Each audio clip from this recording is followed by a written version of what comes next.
Sai Ram, this is Sai Satcharitra, chapter 9. At the end of the last chapter, it was briefly stated that devotees who obeyed Baba's orders at the time of taking leave fared well, while those who disobeyed them suffered many a mishap. This statement will be amplified and illustrated with a few striking instances. The special characteristic of a Shirdi pilgrimage. One special feature of a pilgrimage to Shirdi was that no one could leave Shirdi without Baba's permission, and if he did, he invited untold sufferings. But if anyone was asked to leave Shirdi, he could stay there no longer. Baba gave certain hints when devotees went to bid him goodbye. These suggestions had to be followed. If they were not followed or were departed from, accidents were sure to befall those who acted contrary to Baba's directions. A few instances are given below. Tatya Kote Patil. Tatya Kote was once going in a tanga, horse-drawn cart, to the Kopargaon Bazaar. He came hastily to the masjid, greeted Baba and said that he was going to Kopargaon Bazaar. Baba said, "Don't hurry, wait a little, forget the bazaar and don't leave the village." On seeing his anxiety to go, Baba asked him to take Shama. Madhavrao Deshpande. Disregarding Baba's direction, Tatya Kote immediately drove off in his tanga. Of the two horses that pulled the tanga, one was very active and restless. After passing it well, it began to run rashly, sprained its waist, and fell. Tatya was not badly hurt, but was reminded of Mother Sai's directions. On other occasion, while proceeding to Kolhar village, he disregarded Baba's directions again and drove in a tanga, which met with a similar accident. The European gentleman. A European gentleman from Bombay once came to Shirdi with an introductory note from Nana Sahib Chandorkar. He had some objective in mind and was comfortably accommodated in a tent. He wanted to kneel before Baba and kiss his hand. Therefore, he thrice tried to step into the masjid, but Baba prevented him from doing so. He was asked to sit in the open courtyard below and receive Baba's darshan from there. Not pleased with the reception he got, he wanted to leave Shirdi at once and came to bid goodbye. Baba asked him to go the next day and not to hurry. People also requested him to abide by Baba's direction.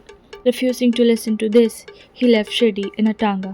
The horses ran all night at first, but upon passing a well, a bicycle crossed the path. The horses saw the bicycle, were frightened and ran faster. The tanga overturned, and the gentleman fell and was dragged some distance.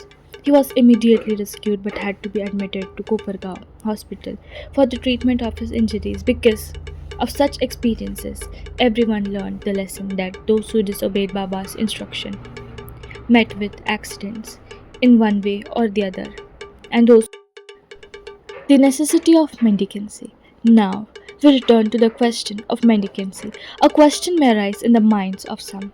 If Baba was such a great personage, God in fact, why should he have recourse to the begging bowl all his life? The question may be considered and addressed from two standpoints.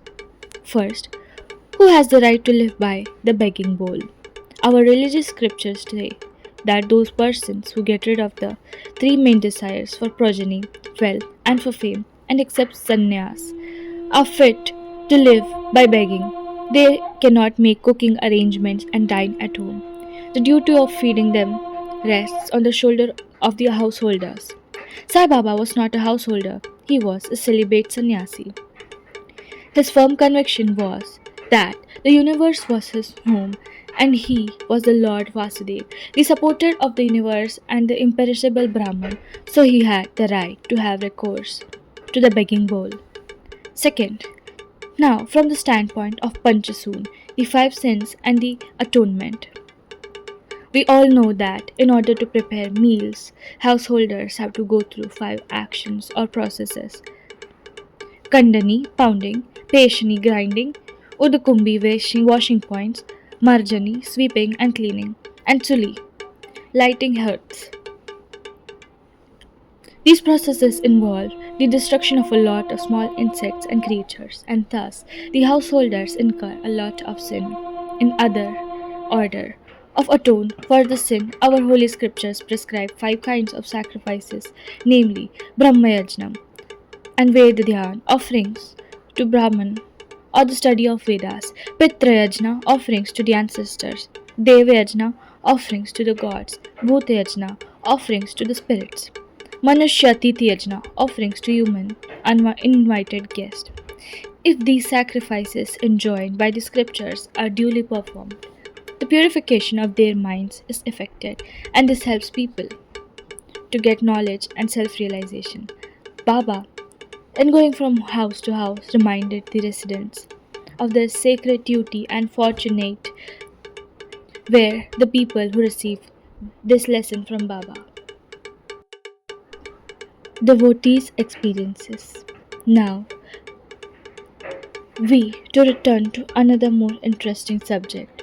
Lord Krishna has said in the Bhagavad Gita, "Whosoever devoutly offers to me a leaf, a flower, a fruit, or water, that offering I wholeheartedly accept." In the case of Sai Baba, if a devotee really longed to offer anything to Sai Baba, and if he afterwards forgot to offer the same, Baba reminded him about the offering and then accepted it and blessed the devotee. A few instances are given below. The Tarkhad family, father and son, Mr. Ramchandra Atmaran, alias Baba Sahib Tarkhad, formerly a Pratna Samajist, was a staunch devotee of Sai Baba. His wife and son loved Baba equally, or perhaps more. It was once proposed that Master Tarkhad would go with his mother to Shirdi and spend his vacation there. But the son was unwilling to go, as he thought that in case he left his home at Bandra, the worship of Sai Baba in the house would not be properly attended to. He felt that as his father was Pratna Samajist, he would not care to worship Sai Baba's enlarged portrait. However, when his father pledged that he would perform the worship exactly as the son had been doing, the mother and the son left Shirdi for one Friday night. The next day, Saturday, Mr. Tarkhad got up early, bathed, and proceeded with the prayer. Before proceeding with the prayer, he prostrated himself before the shrine and said, "Baba, I am going to perform the prayer exactly as my son has been doing, but please let it not be a formal drill." After he performed the prayer, he offered a few pieces of lump sugar as naivedya, an offering of food, which was then served at lunch time. That evening and on Sunday, everything went well. The following Monday was a working day, and it also passed well. Mr. Tarkhad, who had never performed puja like this all his life, felt great confidence in that everything was passing quite satisfactorily and in accordance with the promise given to his son. On Tuesday, he performed the morning prayer as usual and left for work. When he came home at noon, he found that there was no naivedya to serve with the meal. He asked the cook, who told him that no offering had been made that morning and that he had completely forgotten to perform that part of the prayer. Upon hearing this, he left his seat and prostrated himself before the shrine, expressed his regret, at the same time chiding Baba for the want of guidance. In making the whole affair a matter of mere drill, then he wrote a letter to his son, stating the facts and requested him to lay it before Baba's feet and ask for forgiveness and for his mistake. This happened in Bandra on Tuesday at noon. At about the same time, when the noon aarti was about to commence in Shirdi, Baba said to Miss Tarkan, "Mother, I was at your house in Bandra looking for something to eat. I found the door locked. I somehow got inside and found, to my regret, that Mr. Tarkat had nothing left for me to eat, so I returned hungry." The lady could not understand anything, but the son, who was close by, understood that there was something wrong with the worship in Bandra.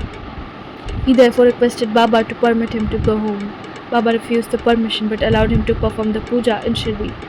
Then the son wrote a letter to his father stating that took place at Shirdi and implored his father not to neglect the worship. Both these letters crossed each other and were delivered on their respective parties the next day. Is this not astonishing? Mrs. Tharkar. Let us now take care of Mrs. Tharkar herself. She offered three things: bharit, roasted eggplant mixed with yogurt and spice; kachari, circular pieces of eggplant fried in ghee; and a peda, a sweet. Let us see how Baba accepted them. Once, Mr. Raghuveer Bhaskar Purandare of Bandra, a great devotee of Baba, left for Shirdi with his family. Before they left, Mrs. Darkhat went to Mrs. Purandare and gave her two eggplants and requested her to prepare bharat with one and katsari with the other. She asked Mrs. Purandare to serve Baba with both these dishes. After reaching Shirdi, Mrs. Purandare went with her dish of bharat to the masjid. Baba was just about to start his meals and found the bharat very tasty. So, he distributed it to everyone and said that he wanted kasharis now. A word was sent to Radha Krishna Mai that Baba wanted kasharis. She was in a fix, as that was no season for eggplant. When an inquiry was made as to who bought the bharat, it was found that Mrs. Purandare was also entrusted with the duty of serving kacharis. Everybody then came to know the significance of Baba's inquiry regarding kacharis and were wonderstruck at Baba's all persuasive knowledge. In December 1915, Govind Balram Mankar wanted to go to Shirdi to perform obsequies of his father. Before he left, he came to see Mr. Tharkar. Mrs. Tharkar wanted to send something with him to Baba. She searched the whole house but found nothing except a peda, an oval-shaped sweet, which had already been offered as naivedya. Govind was mourning, and yet out of great devotion to Baba, she sent the peda with him, hoping that Baba would accept and eat it. Govind went to Shirdi and saw Baba but forgot to take the peda with him. Baba simply waited. When he again went to see Baba in the afternoon, he again forgot to take the peda with him. Baba could not wait longer and asked him, "What did you bring for me?" "Nothing," was the reply. Baba asked him again, and the same reply came forth again. Baba asked him the leading question, "Did the mother, Mrs. Tharkar, not give you some sweet for me?" Govind then remembered the whole thing. He felt abashed, asked for Baba's pardon, ran to his lodging, bought the peda and gave it to Baba. As soon as Baba received it, he put it into his mouth and swallowed it. Thus, the devotion of Mrs. Tharkar was recognized and accepted.